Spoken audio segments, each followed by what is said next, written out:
పహానీల మీద రోజు ప్రతి సంవత్సరం కూడా చేంజ్ చేస్తుందని చెప్పేసి పటేల్ పట్వారీ వ్యవస్థ పోయినప్పుడు ప్రజలందరూ కూడా సంతోషపడ్డారు.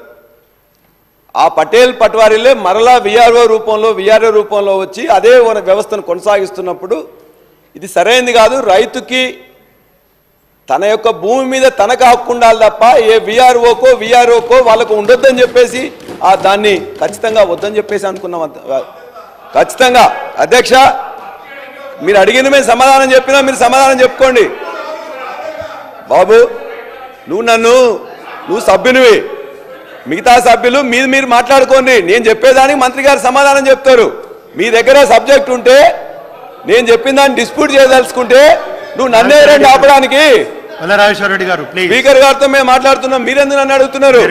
మేము ఖచ్చితంగా చెప్తున్నాం, పటేల్ పట్వేర్ వ్యవస్థకు మరో రూపంగా ఉన్న విఆర్ఓ వ్యవస్థను ఉపయోగించకుండా రైతులకు రైతు యొక్క భూమి మీద హక్కు ఏ విధంగానైతే ధరణి రూపంలో ఇవాళ కొత్త పాస్బుక్ రూపంలో కల్పించిన మహనీయుడు కేసీఆర్ గారు.